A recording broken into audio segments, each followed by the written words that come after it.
when I lost my job and got injured because I had no income and I still had to provide for my children, but I didn't feel worthless. I was just fearful of failing my children myself. I knew I could not allow myself to go into depression because I had responsibilities. And I think if you realize that, I think you'll look to your responsibilities instead of feeling like a failure or feeling hopeless because when we look to our responsibility, I don't know, but it gave me hope because I thought it's not about me. Because a lot of times what people say, they have that me mentality. Well, it wasn't about me. It was about my children. It was about the youth I was working with. It was about my own sanity. So I kept all that in mind. Some feel guilty. Welcome to Flora. Get ready for empowering talk. Hello, welcome to Flora. Get ready for an empowering talk today. Our topic today is depression. So I hope you join me and get somebody to watch this, or if you know anyone that's depressed, call them up and say, the topic is on depression, and you're depressed, so I want you to come and listen to it. So, because many people, especially now, everything that's happening in this world is a lot of people are going into depression. So someone requested from Facebook that I would speak on depression. So if you have a subject or a topic that you would like me to discuss, please let me know. And you can let me know through my website. It's called mendingbrokenheartsministries.org. Or you can let me know through Facebook. If you like the page, say you like the page. If you want to make a comment, please make a comment. If you want to share with someone else, I would really appreciate it because so many people are dealing with depression, with suicidal, with alcohol, with drug problems. So that's why this particular topic is a good topic for today. So I hope you get something out of it. And like I said, invite somebody. So it's an opportunity to talk about issues because many people are facing these kind of issues. I have had many struggles in my life. So depression is something that I personally almost went to that dark side. But thank God I did not. I got a glimpse of depression. I have helped many with depression. In 30 years, I've worked with people with broken hearts, shattered hearts, with my own experience of a broken heart, how God mended my broken heart. I've been fortunate to write 3 books of so many struggles and victories in my life. I thank God for the faith He has given me to help people. Without that faith, I probably wouldn't be able to speak about depression today or any other topics. He has given me the ability to do this.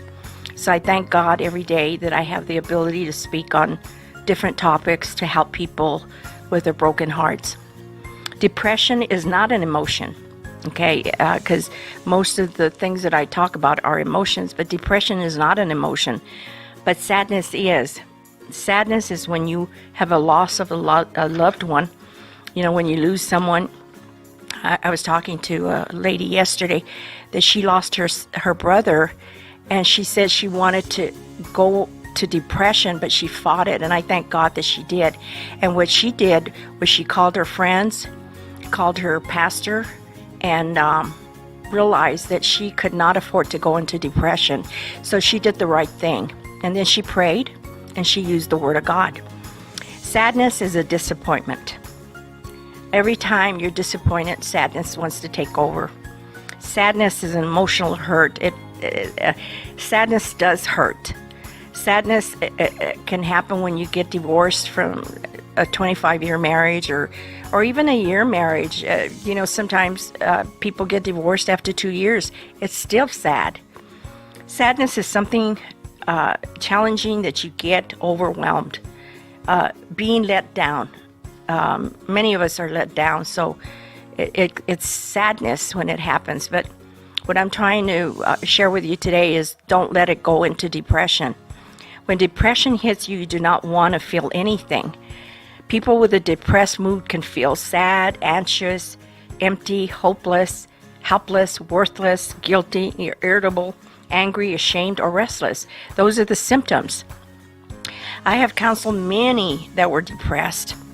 I had this young man that was 32 years old, and already at the age of 32, he had 8 DWIs.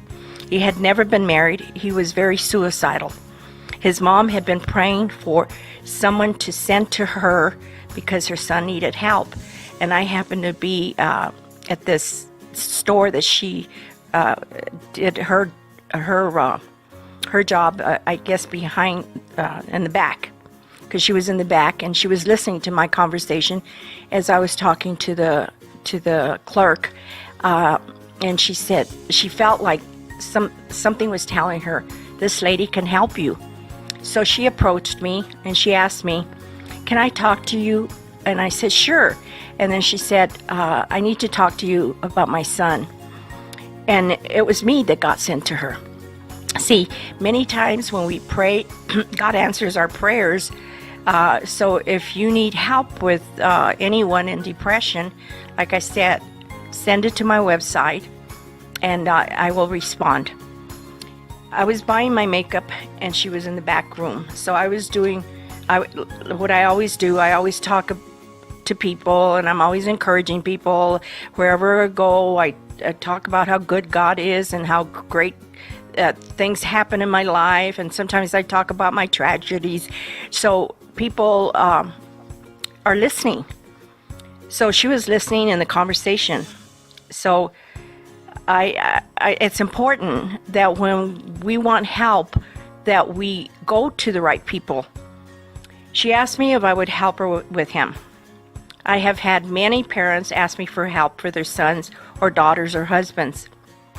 He was very depressed. I met him and he was depressed. He was sad. He was negative. Oh, was he ever negative? I had to start pumping faith into him. You know those water pumps that they had in the old days where you had to pump and pump for the water to come up? Well, now I hear that when the pumps break, because they still have those well pumps, if the well pump keeps running and you have no water, it is also possible that that pump itself is defective, such as having broken internal parts so that the motor runs, but the pump does not move water. But if the impeller blades in the pump are broken, the system would never recover. Where you have to put water and hope the water will come up. That is the way it felt. It felt he was defective, broken in the inside. He was broken in his inner being. He was there, his motor ran, but he had no hope. So he was just existing. No water was moving in him. He felt devastation, a failure to himself. I had to speak faith into him. It was a tough job, but I was not going to give up on him. First time I saw him, it was difficult, but I had to convince him that he had a great life ahead of him. Depression is nothing but sadness, despair, the complete loss or absence of hope. He was in despair. No wonder his mom was concerned about her son. His conversations were hopelessness. I shared with him that when I lost my job through an accident at work, I still had to support my children with no income for a year. That was depressing. Many times I wanted to get depressed. I kept thinking about my children, so I fought it. So you have to learn how to fight depression. I had to stop thinking how hard I had it and focus on my children. So you have to take the focus off of you and put it on someone that needs help, or just take it off of you. Don't keep the focus on you, because the more you think about it, the more depressed you're going to get. And I thought, well, my children need me. And then I was working with the youth at that time, so I thought the youth needs me, and my children need me, so I need to get out of myself and start thinking about somebody else. So I would wake up and make myself go out and help someone. That was why I didn't go into depression, because I made myself. I was working with youth, so So what happened is I took my eyes off of me and focused it on them. I shared with them that my children had it hard, because sometimes you think you're the only one that has it hard. I have news for you. There's a lot of people that have it hard and are successful. I know that because my children are successful and they had it hard. Regardless, they were my priority. They were my responsibility. I would share with him that my children did not feel sorry for themselves, because I always taught them, we can't sit and mope. We got to do something with our lives. I would share with them that my children did not feel sorry for themselves. So that started to make them feel like, hey, I'm not the only one that doesn't have a dad, or my life is bad. I would share with him. Their dad was not there for them. I told him my kid's dad was not there for them. He then started to see his life better, because when you're talking to somebody, you got to give him something to look to. The second time I saw him, he had a little hope. I pointed out that there are many children that do not have a father, and they have successful lives. Some kids have two parents, and they don't have a success story. So it's not what you have or don't have, it's what you do with what you have. And you got to make the best of what you have, because God always gives us something to look forward. He gives us hope. I pointed out that there are many children out there that are fatherless. We should not despair, because there is always hope. I always say there is always hope. We should never allow to go to that dark side. So if you're feeling that way now, or you have those symptoms, listen real good. Make yourself do something. Be productive. Get up. Don't stay there sleeping all day. I used to tell a lot of the people that I would counsel, I say, get rid of that pillow. Get rid of that pillow. Because sometimes you hit that pillow and then you don't want to get up. I tell them, get rid of that pillow if that's what's making you comfortable, because we need to be uncomfortable and get up and do something. So do not give up hope. We should never lose hope. Depression is also known as major depression disorder. It is a mood disorder that makes you feel constant sadness or lack of interest in life. So remember that if you're losing interest in life, it's kind of like you have to force yourself to go out and do something, because the whole thing about depression is that you're too focused on yourself, and you need to get away from yourself, because yourself is making you more depressed. So make sure that you have interests other than yourself, because right now you're not good for yourself. Most people feel sad or depressed at times, and that's kind of normal, because I've already shared that when you lose a loved one, you go into sadness, but it can turn into depression if you allow it to. It is a normal reaction to losses or life's challenges. But when intense sadness, including feeling helpless, hopeless, worthless, lasts for many days to weeks, that's when you know it's become a problem. And when you know something has become a problem, you do something about it. At that point, you say, wait a minute, this is not a good feeling. This is not the way I want to feel. And remember last week I shared that whenever I feel sad, I just say, I'm sad. I don't know exactly why I'm sad, but I'm sad. And so something causes that sadness to come in you. So as you talk about it, and then you start sharing with whoever you trust and saying, you know what, there's a reason I'm sad. I just can't pinpoint it. You keep talking about it till it comes out, because it will. And in fact, even talking to somebody that cares, the sadness will go away. So remember that.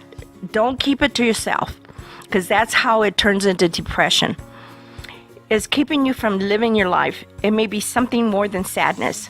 So keep that in mind, that you don't want it to turn into depression, because sadness eventually will turn into depression. So always share with someone. Tell somebody. But you have to talk to the right person, because if you don't talk to the right person, you might even get sadder. So just remember, if you're feeling sad and despair, and you're feeling worthless, and you're feeling like you feel hopeless, I'm here to tell you that there is hope, and God will help you, because I know that from my personal life. I made myself get up every morning and become productive.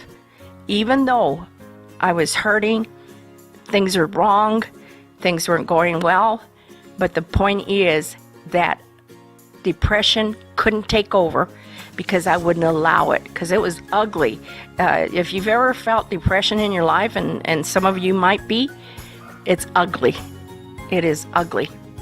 So I'll see you in a few seconds, and stay tuned in. Don't leave me.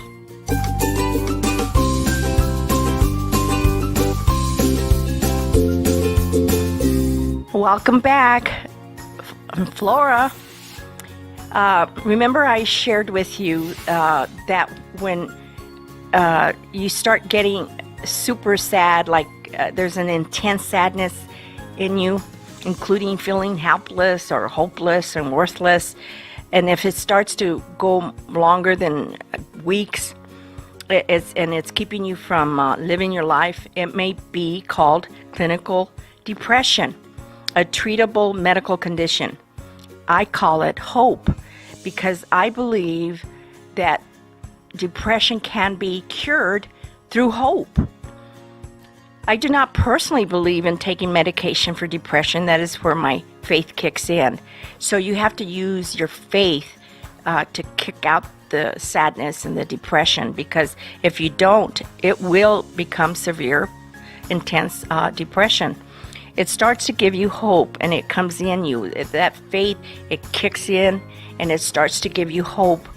So it has to come in, and once it comes in, you start to see the light. Because depression is darkness. The symptoms, if you find yourself depressed, it is a root problem. If you find yourself depressed every day, it's a root problem. Remember last week I talked about the root being the trunk of like a tree, a big tree. This young man was always tired. The man that I was telling you about that was 32 years old, and he was depressed and talked about suicidal. He talked death. He was always tired. He'd come in all exhausted, and he was only 32 years old. You feel tired, or you have a lack of energy almost every day. You feel worthless. That's how depression starts to come in. I did not feel worthless when I felt I did not feel worthless. I'll be honest with you. But the thing that I was feeling is that I was afraid to fail my children and myself when I lost my job and got injured, because I had no income and I still had to provide for my children. But I didn't feel worthless. I was just fearful of failing my children, myself.